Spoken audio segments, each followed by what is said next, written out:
Strap in for an exciting ride with Bodacious, one of the most notorious bucking bulls of all time. With an impressive combination of aggression, agility, and strength, he was known to launch riders like rag dolls, while some competitors broke bones or suffered serious injuries. Yet, despite his reputation, Bodacious remained a fan favorite, with many comparing him to Michael Jordan or Muhammad Ali. So hang on tight and get ready to learn all about the most bodacious bucking bull of them all. Born in 1988 on Merrick Ranch, Bodacious, also known as Charbray, caught the eye of Bill McCann, a regular buyer at the Geary Livestock Auction.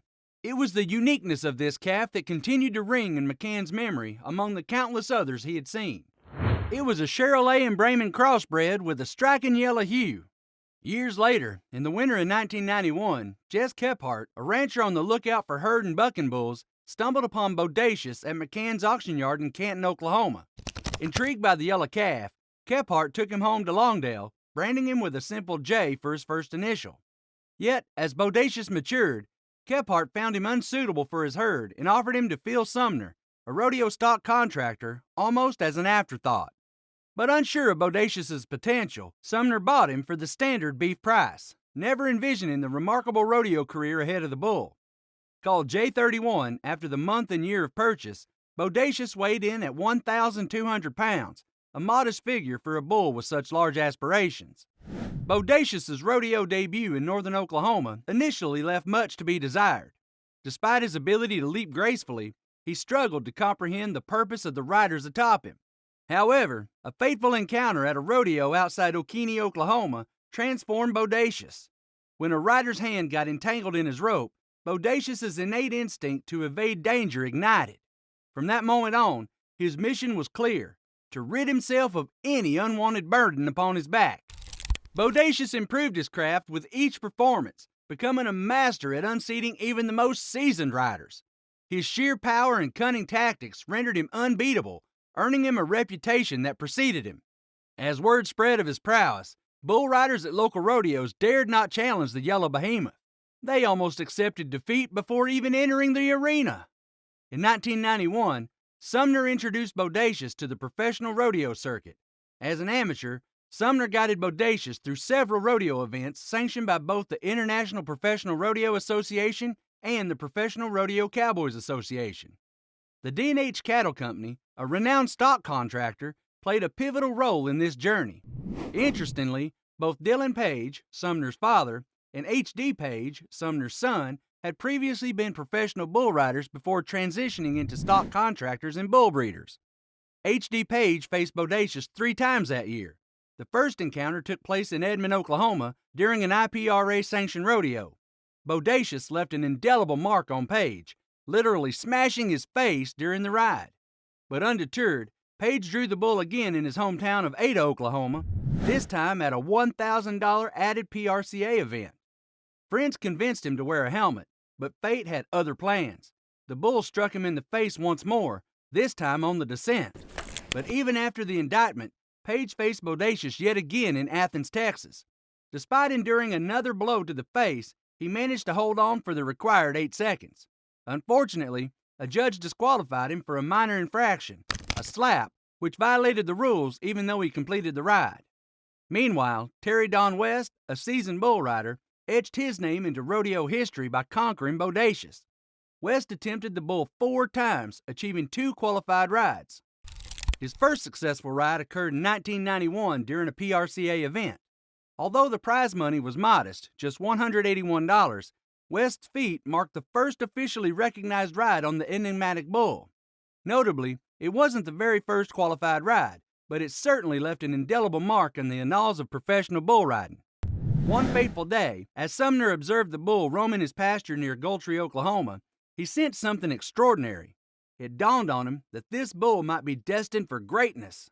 So Sumner promptly reached out to his friend Sammy Andrews, a third-generation stock contractor associated with the Andrews Rodeo Company in Adelou, Texas. In 1992, Sumner made a great decision as he sold the bull to Andrews for $7,500. Under Andrews' stewardship, Bodacious embarked on a remarkable professional career, showcasing his bucking prowess on both the PRCA and PBR circuits. Shortly after acquiring the bull in 1992, Andrews took Bodacious to the illustrious Houston Livestock Show and Rodeo, an event of monumental significance in the PRCA calendar.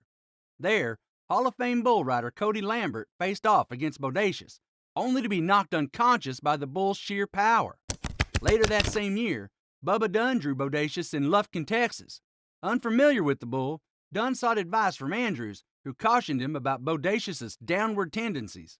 Despite the challenge, Dunn held on for the full 8 seconds, marking his name in history as the first rider to achieve a professional qualified ride on Bodacious. Not long after Dunn's feat, Greg Schlosser, a 3-time Canadian Professional Rodeo Association (CPRA) champion bull rider, faced Bodacious during a BRO event in San Antonio, Texas. Lambert had previously warned Schlosser about the bull's ferocity, labeling Bodacious as one of the most formidable opponents he had encountered. But undeterred, Schlosser traveled all the way from Calgary, Alberta, and made an impressive ride, scoring 82 points on the legendary bull. As Bodacious grew, he developed into an even more formidable adversary, weighing in at a hefty 1,900 pounds and sporting a powerful, muscular physique. Most bulls of his size would tend to slow down, but not Bodacious.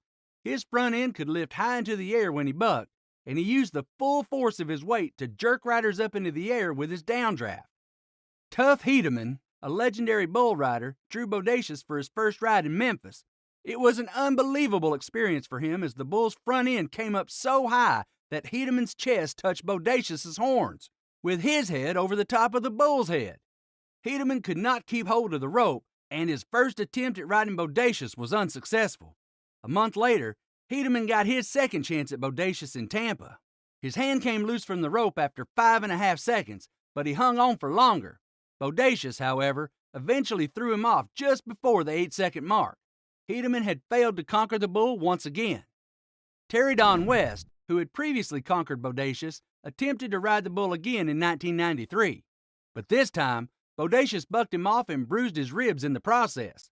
Nevertheless, West was not alone in his desire to take on Bodacious. Ben "Leg" Stevenson scored 93 points on Bodacious at the National Western Stock Show and Rodeo in Denver, Colorado, impressing the crowd with his skill. This set the stage for Tough Hedeman's third attempt at riding Bodacious, which took place at the 1993 BRO World Finals in Long Beach, California. Hedeman had not let his previously failed attempts at taming Bodacious deter him from his goal of riding the infamous bull. He was determined to succeed, and his determination paid off. His third attempt of the day resulted in a ride that earned him 95 points and helped him win the 1993 World Championship title.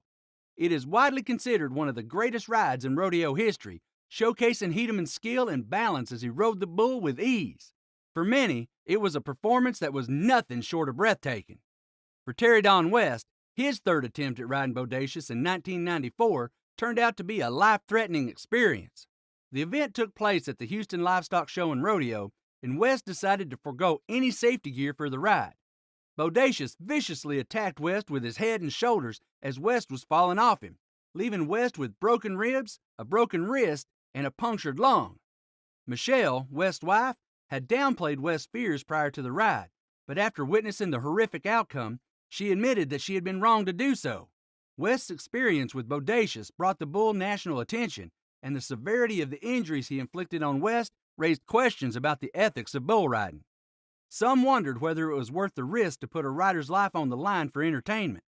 But the cowboy spirit is a tough one, and for many, the thrill and challenge of riding bulls like Bodacious outweighs the risks.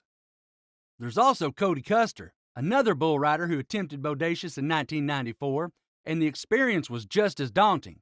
Custer described himself as being nervous before the ride, and even though he initially held on for 2 seconds, Bodacious eventually sent him flying with such force that one of his horns left a gash on Custer's cheek. Custer was left with a feeling of awe and disbelief, not quite able to comprehend what had just happened. It was a stark reminder of the power and unpredictability of a bull like Bodacious.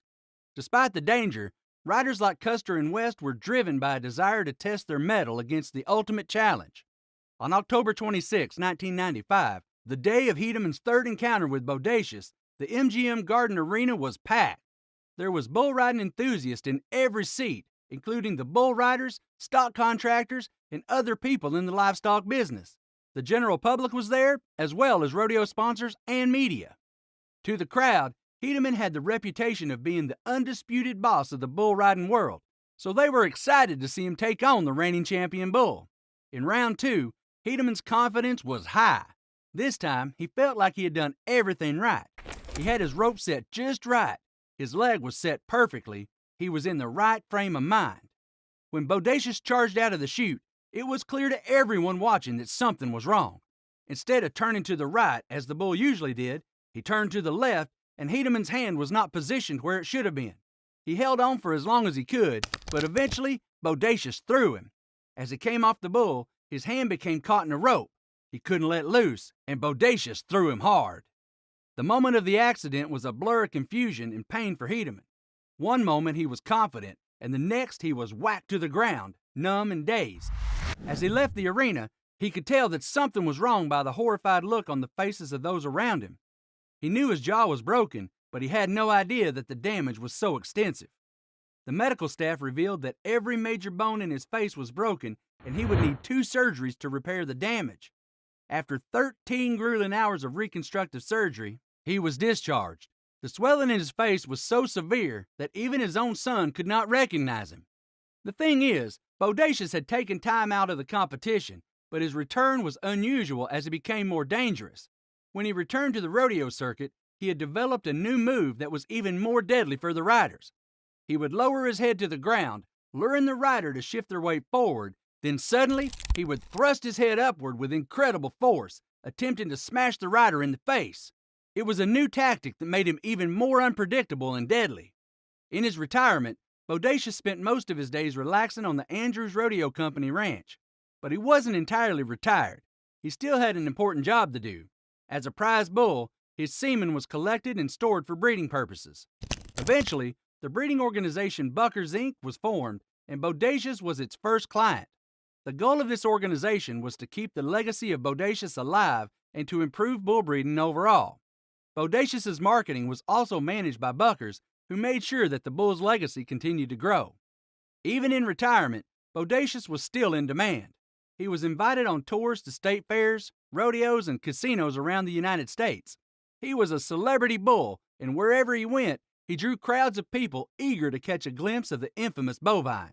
No matter how old he got, he always drew attention and commanded respect. In his later years, Bodacious developed a serious hoof infection. In order to treat the infection, he was given medication that ended up damaging his kidneys. Ultimately, the infection and the medication side effects led to his death in 2000 at the age of 12. His death was a sad event, but his memory lives on in the hearts of rodeo fans everywhere. His final resting place is marked by a small, miniature bucking chute that was made by the Houston Rodeo and Livestock Show. The chute serves as a tribute to his legacy as one of the most famous and feared bulls in rodeo. Which other bull would you love to see us cover? Mention their names in the comments section below. Don't forget to give this video a thumbs up and subscribe to this channel for more videos on rodeo. Thanks for watching and see you in the next one.